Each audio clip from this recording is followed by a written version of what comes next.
Well, what do you do to relax? Smoke marijuana. You were joking when you said that, of course. Yeah, right. Welcome back to Headbangers History. This is going to be part 2 of Back to the Beginning, the Ozzy Osbourne Black Sabbath tribute, we'll call it.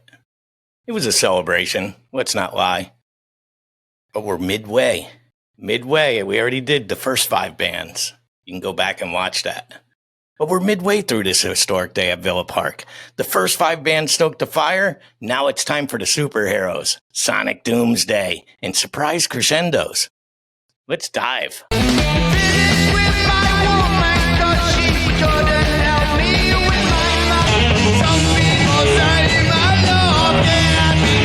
What is this that's dead before?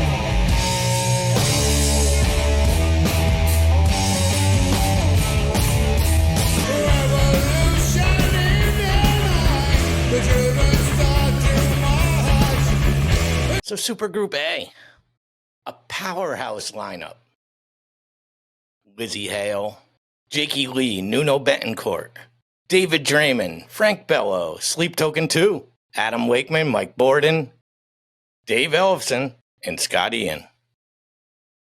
The set list they did The Ultimate Sin.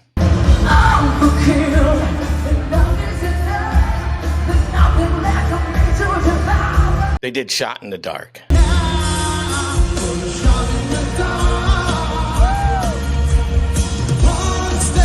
They did Sweet Leaf.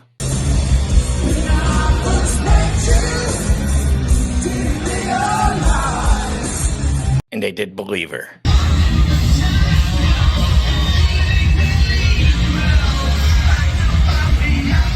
They did Changes, a Sabbath cover that featured the amazing Youngblood on vocals. I'm going to change it. So some surprises and moments. Lizzy transitioned from rock siren to Sabbath shaman by rocking The Ultimate Sin. She did a fine job. She always does a fine job. The girl is rock and roll. But Youngblood's rendition of Changes completely flipped the script. Piano, earnest, crowd on their feet, an emotional pivot to the day. My critique? No ego jams.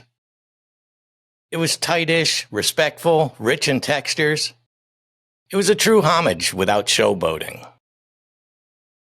The only thing I would get into was perhaps Jakey Lee. I mean, you got to understand the guy was shot a year ago. Concerning story just in from Las Vegas involving former Ozzy Osbourne guitarist Jakey Lee, who's said to have been shot multiple times in a bizarre incident in Las Vegas earlier. The guy hasn't been in music for a long time. He was a little behind on some things. Still got great respect for the guy. But then Alice in Chains came on. Another band who hasn't been playing because their drummer had a medical emergency. Alice in Chains has canceled all of their previously announced shows this month after drummer Sean Kinney fell ill one day after canceling the show at the Mohegan Sun Arena in Connecticut due to Sean's health. Truthfully, it happened at a show I was supposed to be at, the first show here in Mohegan Sun in Connecticut. And they canceled about 20 minutes before the concert, it seems. But they did Man in the Box. They did Wood, and then they did Fairies Wear Boots.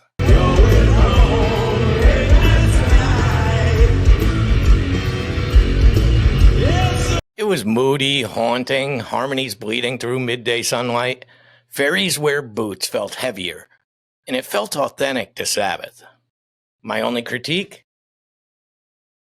It was a little subdued energy, but exactly what this set needed, I think. Emotional depth, cerebral resonance, and pure mood. It was a very moody set. I still struggle seeing the singer of Alice in Chains because Lane Staley set the bar so high, it's difficult to follow that. He does a fine job. It's just not the same. But then the great Gojira hit the stage.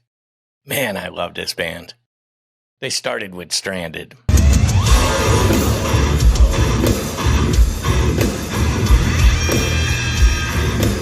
moved into Silvera.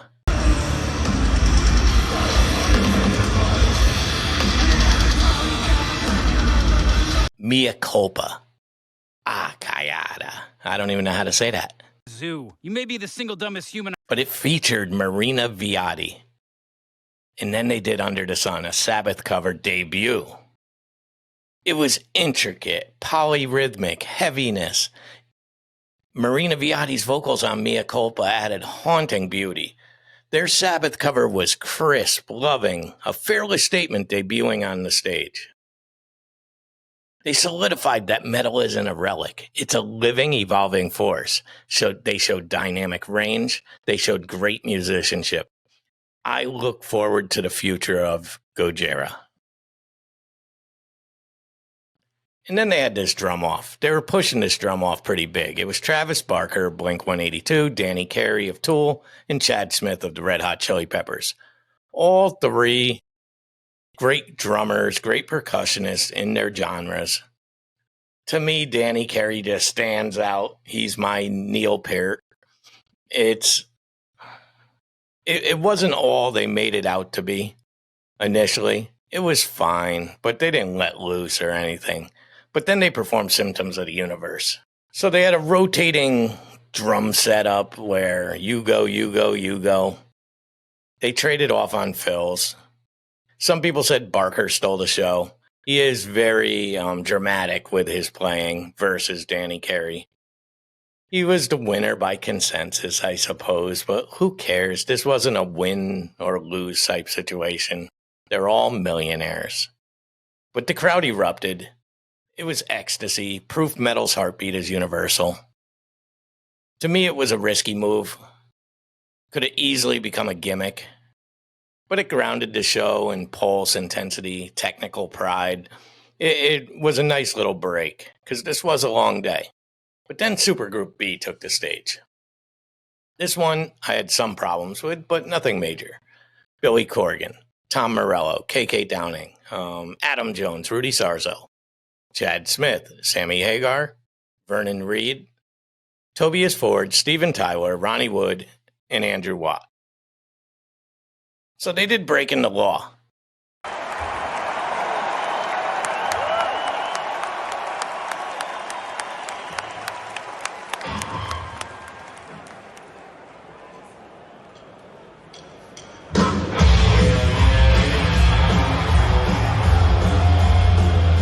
And I thought Corgan nailed it. This fit his vocal range, his drive. It was fine. Snowblind. Great job. Flying High Again. Then Rock Candy. It was, I don't know. Sammy Hagar came out. I don't know if he was having issues with his hearing personally or his hearing in his aid that they use, because he seemed to be off. But this is a lack of practice. These guys weren't together ever before. So this is just amazing musicians jamming. And you have to appreciate that. It's basically a cover band that you wish happened. They did Bark at the Moon. And then Steven Tyler came out. There was a little issues with him because if you listen to the show, before all this, you could hear him in backstage before they even announced him. I have no mic, and it's coming out live across the thing. So, little technical issues. But he came out, and he was amazing. Train kept a rolling, Walk This Way.